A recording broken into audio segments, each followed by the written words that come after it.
My name is Jordan Heath Rawlings. I'm on a mission to help Canadians navigate their finances. Join me on In This Economy as I help you understand the systems behind your money problems so you can finally start thriving even in these unpredictable times. Listen to In This Economy at the Frequency Podcast Network or wherever you get your podcasts. Find your frequency. You're listening to a Frequency Podcast Network production. Hey, it's Jordan. Before we serve up this week's episode of In This Economy, I wanted to remind you, you can get these episodes 2 days early every Thursday by subscribing or following In This Economy in its own podcast feed, wherever you get podcasts. Plus, you will get some bonus episodes as we go, including one that's there already if you want to check it out, that features myself and producer Steph Phillips chatting about why the heck we did this thing in the first place. For now, of course, you'll find every episode here on Saturdays. But if you want it early and you like the show, we hope you'll find us over there and give us a follow. Enjoy the show. You hear a lot more about people who try to be a starving artist and then give up on that and go work in finance or something. There are not as many stories that you hear in your life of people who are oh, I have a totally comfy, cushy, white-collar job that I would like to throw in the trash and do something way more unstable. That's Sam. She's a 29-year-old based in Oshawa, and she spent the past decade building a great career as a computer programmer. My current title is Senior Software Engineer, and I get paid about 150,000 Canadian a year before bonuses. But before she was writing code, Sam wrote music. I've always just had music as a part of my life and what I do to hang out and unwind or whatever. I was in a band in high school, and then for 6 years afterwards, I was playing bass and playing shows, and we were occasionally trying to record songs and never finishing them. And I think it's really just been these last few years when I kind of got more of an interest in production and less of an interest in performance that really has made it a thing where I could think about doing as my job. At the same time as Sam's passion for music is deepening, her interest in computer programming is waning. What once felt like a really exciting job where she was constantly learning new skills and solving interesting problems now feels draining, predictable, and like work. So, she's looking to make a big move out of programming into music production. I'm sitting down at my laptop all day working, and then at night I'm sitting down at my different laptop making music. I don't really do a ton of paid work right now. I've been really focusing on trying to build a YouTube channel. I've done a few tutoring sessions for people who found me through my social presence, and trying to collaborate with other artists and just really build a production profile. Sam is ready for the artist's life, but she's not sure how to prepare for the artist's paycheck. When I think about leaving software, I think the main feeling that comes up is financial terror, because I still don't know how to turn this music thing into a replacement for a cushy white collar job. How can I manage just the plain fact that I will be making less money? That is very scary to think about. Sam wants to know, can you really quit your job and chase your dream in this economy? And if you're going to do it, how do you manage such a massive transition and such a massive pay cut?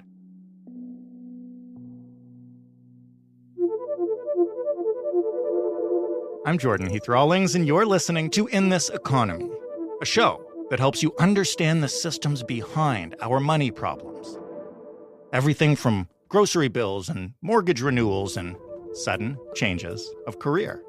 Every episode, I'll talk to a person facing a financial challenge like Sam, and then an expert who knows that area of the economy intimately and can explain the factors behind the money and offer, if not perfect solutions, then options. Things you can do, even in this economy.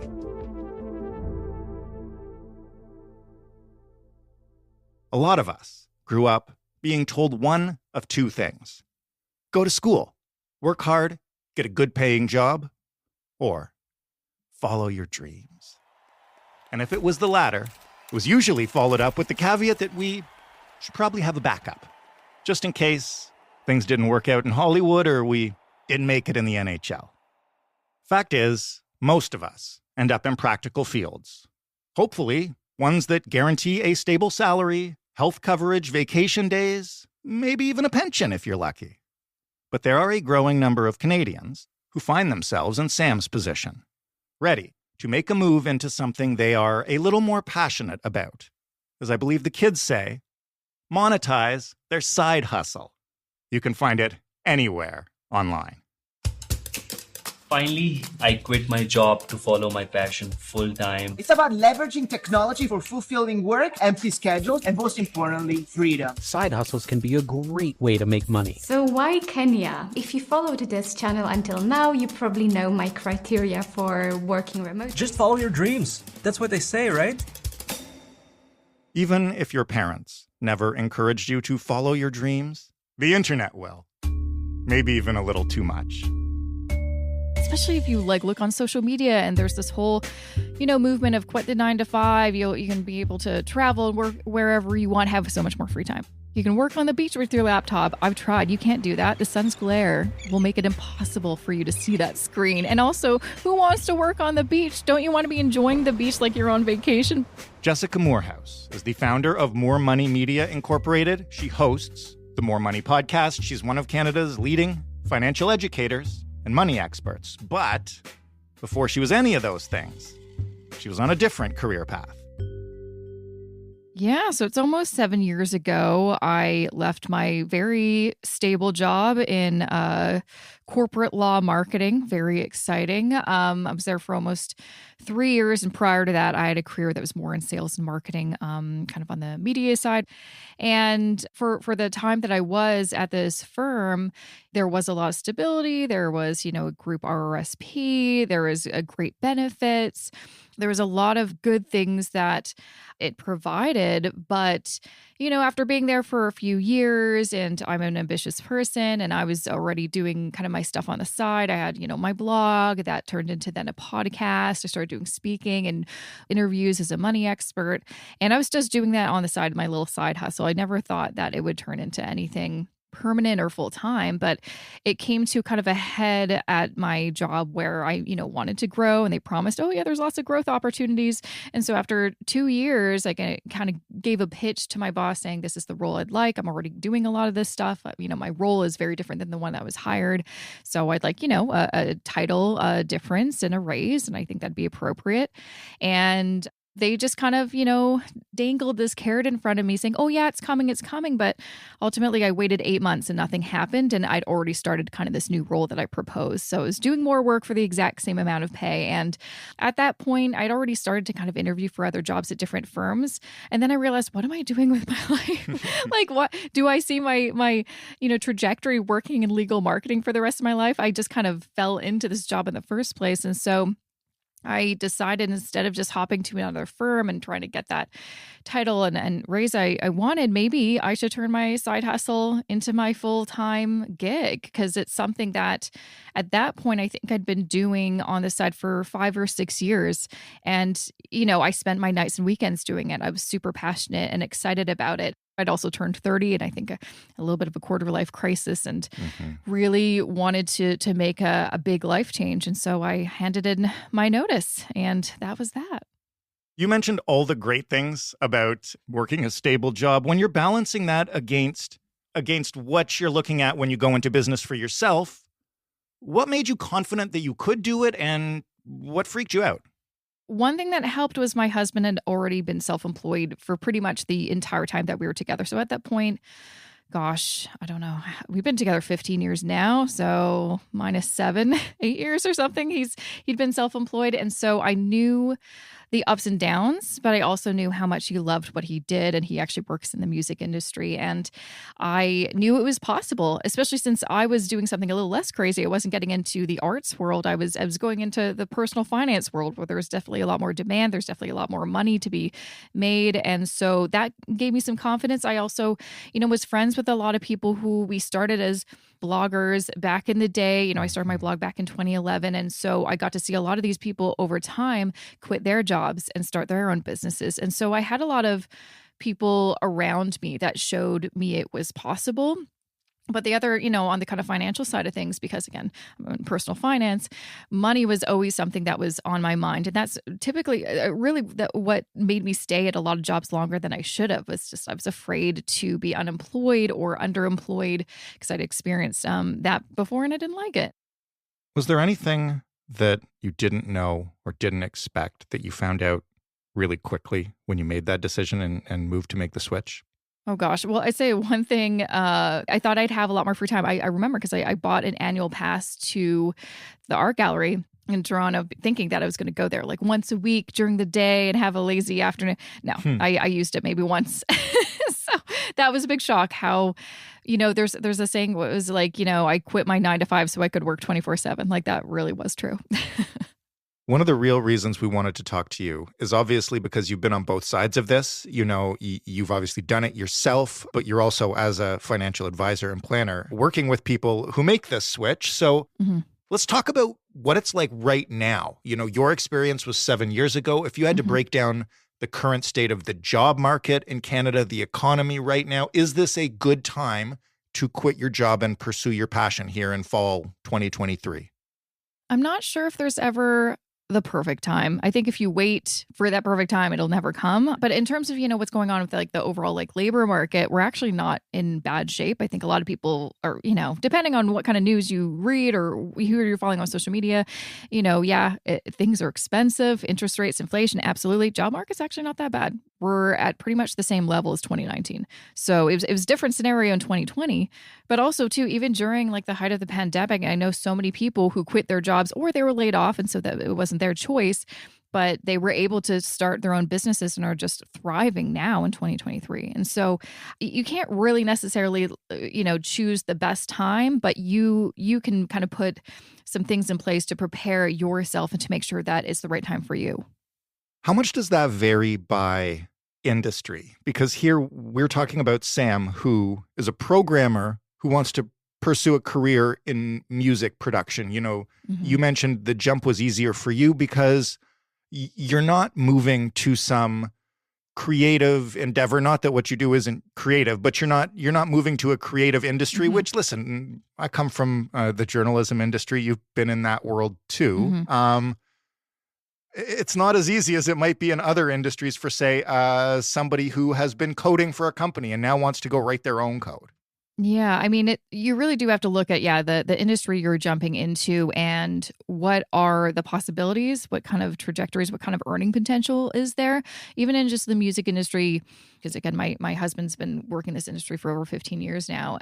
It depends on what role you want. So he's an engineer, but I know the guest that you're speaking about is interested in the production. That actually has a much higher ceiling in terms of earning potential. You can be at the starting point and really not earn anything, but then if you hit it, you get that one hit, you get that one client that really takes off. And my husband knows a number of these people. You can do really, really well. And part of it is just, right time and right people. That's kind of the music industry. It's very competitive. It's very difficult. It's not just based on talent because there's a lot of talented people who never, quote unquote, make it. So it's going to be a little bit more difficult to kind of maybe get to that same level you dream of. When you told your story, the reason you made the leap is because you were frustrated at your job and you didn't see any progression. If you look at it from the other point of view, Sam tells us that she's been doing some production on the side already. When somebody has a side hustle, is there a threshold, or what do you look at when you examine how you're doing at that side hustle to try to determine, I guess, if, this might be sustainable, this might be scalable? How do you try to get a sense of where you're at? One great thing she's doing is already doing it on the side. That is 100% the best way to go. Because first you can determine, is this something that I actually like? Is this something that I can actually see myself doing every single day? Is this something that I get excited about? For me, when I was making that call for myself on when should I hand in my notice, should I wait another couple months? I wanted to have enough in savings to keep me afloat for at least a year. And then also prove to myself that if I dedicated full-time hours to this, I can make at least what I'm earning at my day job. Now, I don't know how much she's earning. She probably earns way more than what I used to earn at that old role, but I wanted to set myself up so it wasn't going to be like, oh gosh, I'm only making 10% of what I want to. And so if I quit my day job and then dedicate full-time hours, that means I still have to make up that 90%. So for me, it was like, can I earn half now than if I dedicate another half of my energy, my time, my resources? Can I make up that other half? So that was my kind of benchmark, but everyone's different. And I think it's important definitely to have those realistic expectations. Look at, what people starting in the industry, starting as a producer, what do they make their first year? And kind of maybe use that as a potential kind of realistic benchmark as well. Okay, well, let's talk about it practically then. So you've got a job, you're not in a rush to quit. How do you start planning and getting ready to chase this new career path, especially if it means you're going to switch to working for yourself? If we want to start with kind of the financial side of things, a lot of people don't really know how that works technically and especially with taxes and things like that. So the best thing that I would suggest is especially if you can afford it, try to find an accountant, maybe even a bookkeeper, or learn how to do all those things yourself. Like for me, I think maybe it was a bit easier, and also I was just curious about it. I did all of my own bookkeeping, accounting, except for when I filed my taxes. I did have an accountant that helped me with that. But even so, I had to do a lot of research on when did I have to register for GST, HST, and do I have to register for other provincial sales tax programs as well, depending on who I'm working with. What is the right program for bookkeeping? Is it QuickBooks or FreshBooks? I used FreshBooks for a number of years as a sole proprietor. It was very easy. But then eventually, too, when I incorporated my business, when it made financial sense to do that, I switched over to QuickBooks. And also, I just did not have the time to learn that program. So I hired a bookkeeper. And again, those are different expenses and things like that. So learning as much as you can about how to organize your finances. One book I recommend everyone reading is called Profit First. It is American, but it's still a really great kind of system and how to organize, different bank accounts for your business. You've got a profit account and a sales tax account and an income tax account. You have to separate that money so you don't accidentally spend that money. And you also want to make sure you have enough money to pay your business expenses and then your living expenses. You're going to pay yourself a salary, and how that actually operates in terms of, like your actual bookkeeping is, are you a sole proprietor, or does it make the most sense to incorporate? When you're just starting out, sole proprietorship makes the most sense. But once you're starting to earn kind of a certain level, really above 100K, maybe 125K, and you're not pulling all of the money you're earning in your business out for your personal expenses, you can leave money within your corporation. It may make more tax sense to incorporate. But you have to, learn this stuff and understand how it works. And most people don't realize it. They just think, I'm excited to get the work done, to do the work. Being a business owner is maybe 70% of the work, 30% running the business, unless, again, you get to the point where you can outsource some of that stuff. How much money should someone have in the bank before they make the leap? Honestly, when I was talking to my husband about this, I'm like, if you were, talking to someone who was thinking of doing this, how much money do you think they should put aside? Now, he was definitely very conservative about it. He's like 3 to 5 years. Wow. Of their living expenses. Now, Isn't I that think just in called his an mind, he was RRSP? just like, yeah. Yeah. Oh, gosh. I think he was just thinking, if you really are starting from scratch, have maybe no clients, he's like, you're not going to make any money for the first 1 or 2 years. Okay. And again, he sees this because he talks to young people, he talks to new people all the time that are breaking into the industry. And so he was just coming at it from more of that, listen, here's the worst case scenario. But, ultimately, I think that's why it's so important to try to craft a plan, start while you're still working at your day job to see how much am I bringing in from this, kind of side hustle now? And how much do I feel like if I kind of really give all my effort and all my time into it, how much can I increase that to? Now, be very conservative. Like, honestly, don't expect, oh, I'm going to, in year 2, then I'll double it. Like, it takes a few years to really see where it's going to go. But that first year is tricky because you really don't know, how much is everything going to cost? And also, too, you need to really look at your what is your cost of living? If you have a really nice job, like a programmer, you're earning good money, you might have a higher cost of living than someone who is like working at a nonprofit, for example, because you have more disposable income likely. And so you may need to also take a look at, do I have to change my lifestyle and maybe find a cheaper place to live or get a roommate or, shop at different grocery, whatever. Take a look at what is your living expenses and can we cut that down? So then again, we can kind of free up some more of that money that you've put aside to pay for all the things that you need. Like I definitely was super frugal that first year. Just because I didn't want to, shoot myself in the foot and like, oh, sorry, spent all my money on something instead of being able to use that money to like invest in my business. When it's time, how do you leave your job? Should you try to get fired so you can get EI? Oh my God, no. That's a terrible idea. I have to ask these questions because people want to know. And people wonder about how to leave a job, especially if they don't like that job and especially if money is an issue. Okay, so first off, depending on how you get fired, you may not be eligible for EI. So that's the number one thing. So if you get fired for misconduct, and there's a whole list of what that actually can result in, you're not going to get EI anyway. Yeah, not fired with cause. Just make yourself redundant.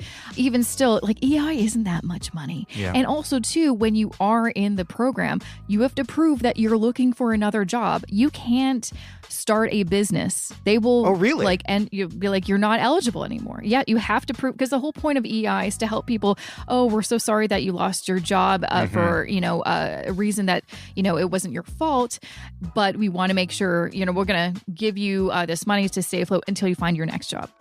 For the record, we don't recommend fraud on this program, but the question was raised when we brainstormed what people would want to know going into this. Mm-hmm. And so let's leave EI out of it. How should you leave your job? Well, I don't know if I'd suggest doing what I did, which was give 2 months notice. Part of that was I was hoping that, at some point they'd be like, wait, don't go. They never did. And so I was awkwardly working there for 2 months, which is way too long. Honestly, just give 2 weeks. And I would say, even if because I believe me, I had so many fantasies of just, burning that, office to the ground. Mm-hmm. You get in your mind of like, oh, this is so unjust. I'm so unhappy. Da, da, da. You never want to burn a bridge because you just never know who could be a client in the future. I think for a little bit, actually, I started a podcast for the firm that I was working for. And then when I left, obviously I'm like, all right, good luck. And I think they were looking for someone to edit and mix it. My husband did that for a while. And he got that gig because it didn't burn the bridge. And so it's always good to leave on good terms. Leave with grace is the best thing that I could say. Because you just mentioned not burning bridges and connections, once you have made this jump, you've quit your job, you're in a new industry now, or at least trying to be. How do you build new bridges starting from scratch?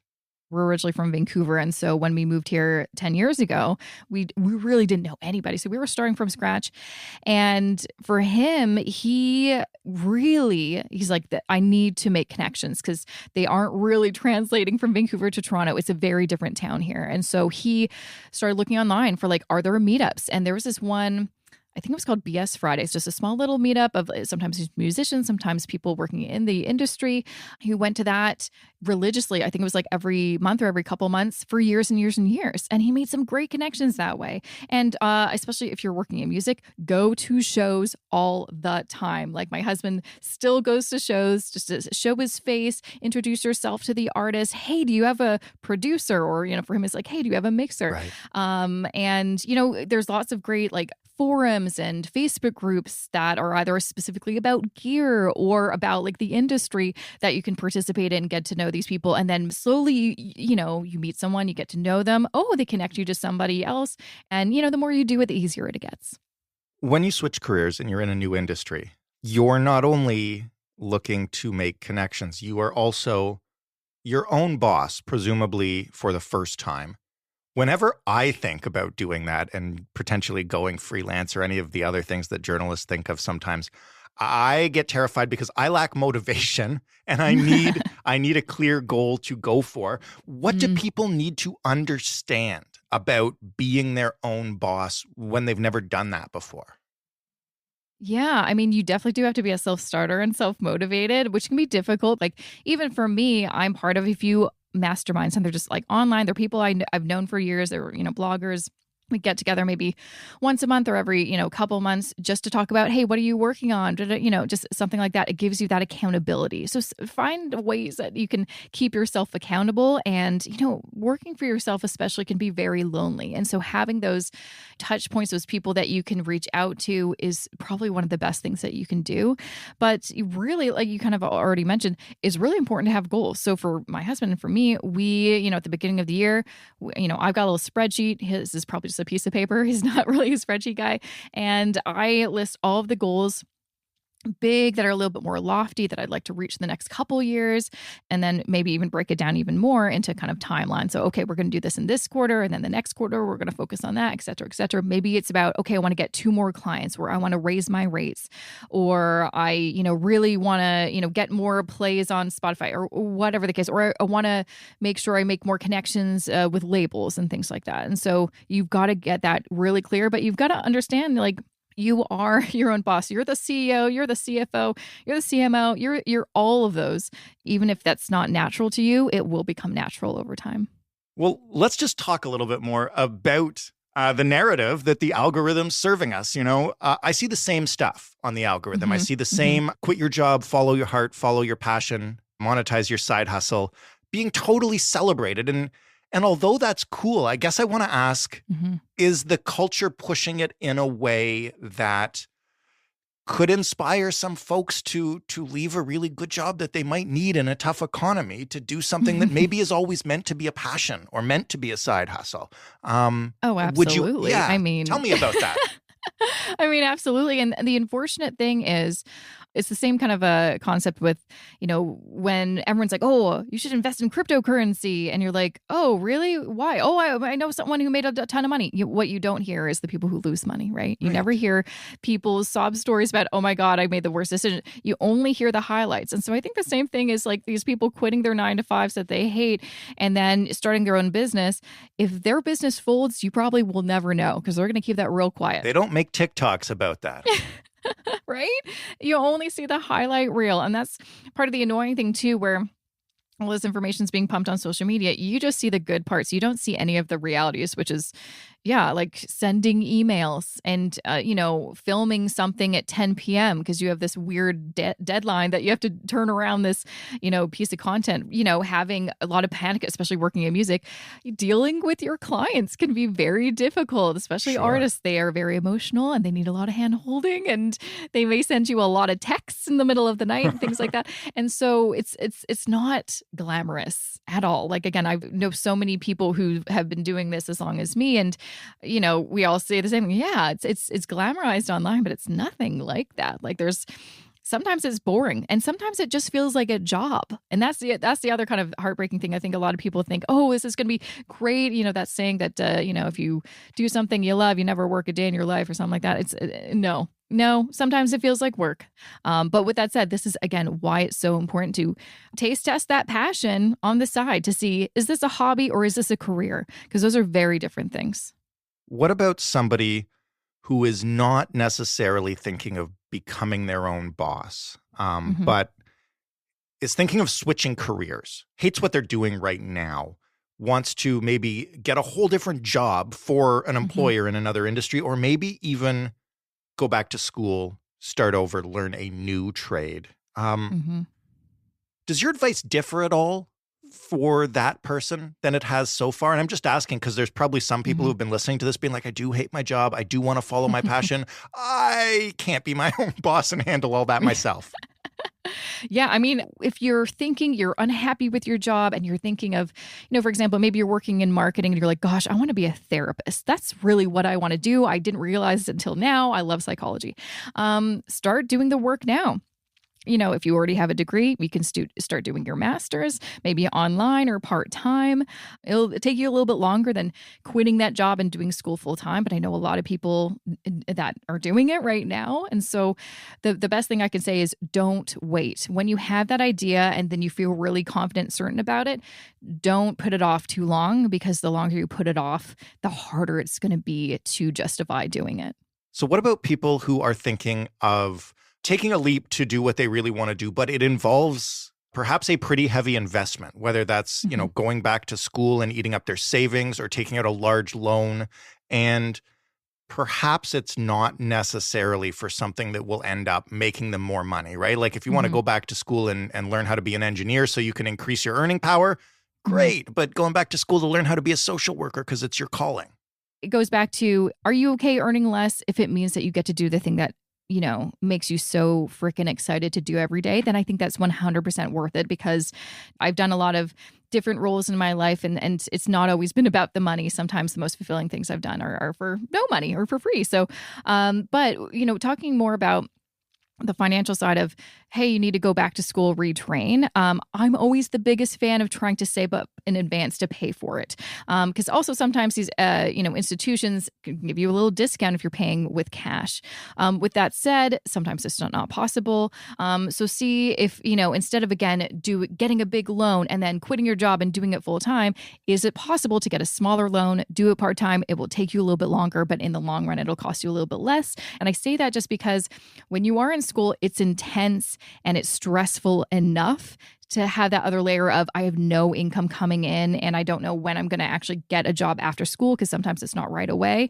If you can kind of lessen that stress, that was always good. But also looking at different programs. For example, if you're going to go to, a specific institution and you can take advantage of what's called the lifelong learning plan, that is, if you have money in your RSP, you can participate in this program. You can take money out of your RSP tax-free. It's basically you're taking a loan from your RSP that you have to pay back eventually, but that can help you pay for school. So that's one way to kind of unlock some money there.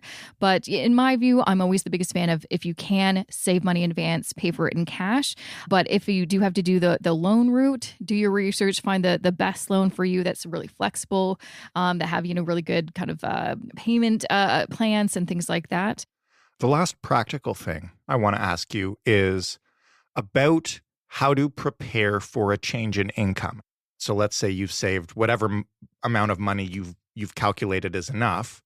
How do you prepare yourself in terms of what you'll be spending and what you'll be doing and how you'll manage your money making that transition? Well, I've also had that experience when I was working this job for 3 years at this newspaper in Vancouver, and then we decided to both quit our jobs and move to Toronto. We had no jobs lined up or anything, and the first job I got, it was a big pay cut. And it felt like a personal failure again, because I'm like, I can't believe I'm going almost back in time with my money. Like I thought I was past this stage, and I can't believe now I'm earning what I used to earn 5 years ago. I feel like, oh, I can't believe this. Guess what? Everything's temporary. Nothing lasts forever. And so for me, I just got that ego out of there. I'm like, listen, we're going to work this job until we find something better. And we're going to use our budget. We're going to track our spending. We're going to track everything so we know where our money is coming in, going out. And, we're going to have to make some sacrifices. If your circumstances change, you need to change something as well.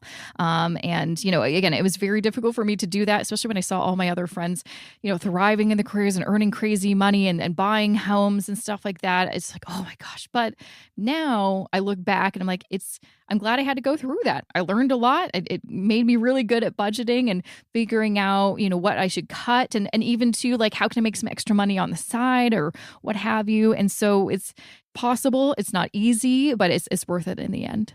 Very last question, I promise. If somebody has listened to this entire interview and feels like they might be ready to do it, what are the things they need to think through in their head first? How do they, when will they know it's a yes? You know what you want to do. You've made a plan for how you're going to make it happen.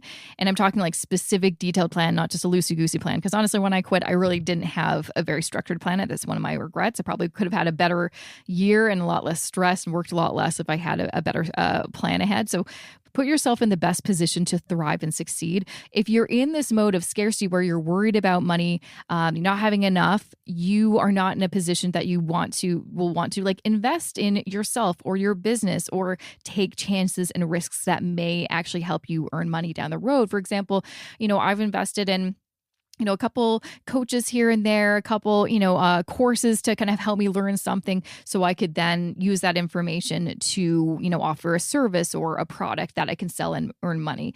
I needed money to make that happen. So if I wasn't in a financial position where I felt comfortable investing in those, then I would have really missed out. So putting yourself in a position where you can be more of that abundance and open and can take risks comfortably is the best thing that you can possibly do for yourself. Jessica, thank you for this. You're welcome. Thanks for having me. Thanks again to Jessica for the career change guidance, especially for those looking to go freelance or those looking to start their own business. Now, before you start making any sudden career moves, if you want to do that, here's what you do. Get to know this new industry before you get into it. Now, if you're passionate enough to make this decision, to listen to this whole podcast about it, then I would hope that you're doing this already.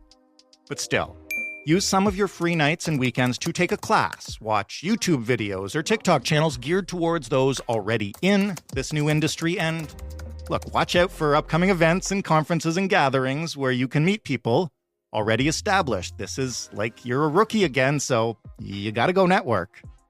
Next, when you've got the time, start building a portfolio. Regardless of what you're looking to get into, flower arrangements, classic car restoration, event photography, in order to start landing clients, you're going to need to show them that you can already do this work. You also need to create a social presence where they can find you.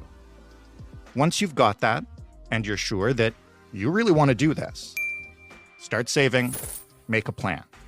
And if putting aside a couple of years worth of income just isn't feasible for many of us, it's not. Aim for at least 6 months before you quit. As well as making those contributions, make sure that you set some clear goals. What do you want to learn and accomplish before you quit your job and make the leap? How much do you realistically plan to make? What do you need to sacrifice to live on that realistic salary? You need to take stock of your potential future earnings, and you need to consider how that's going to change your lifestyle and even your day-to-day spending. And finally, listen. This isn't one of those influencer podcasts where I'm going to tell you, monetize it all, follow your dreams, all of that. Some of us are destined to switch careers. Some of us are destined to switch companies. Some of us are destined to have a side hustle that forever remains a side hustle. Knowing that difference might save you a lot of money and a lot of heartbreak. If you thought what you heard from Jessica was really valuable, you can hear a lot more of her insights on her show, the More Money Podcast, or you can get more in-depth by taking one of her personal finance classes at jessicamoorhouse.com. Thanks to Sam, of course, for calling into the show and sharing your problem and your passion. If you, like Sam, have a money problem, we want to hear from you. You can email us at hello@itepod.ca, or you can call us and leave us a voicemail. The number is 416-935-5935. We don't need your real name. We do need your real numbers, real fears, real plans, real questions, all of that. You can find us on social media. We're on Instagram and TikTok at InThisEconomyPod. And if you like this show, if you want more of this show, if you want to share us with anybody, we would love that. The best way to help us out is by rating, reviewing, sharing, subscribing, following, whatever your favorite podcast app asks you to do. I'm your host and your executive producer, Jordan Heath Rawlings. This episode was written and produced by Ali Graham. The sound design was done by Robin Edgar. Story editing by Stephanie Phillips. Mary Jubrin is our digital editor. Diana Kay is our manager of business development. And together, we are the Frequency Podcast Network. Thank you again for listening. We'll talk to you next week on In This Economy.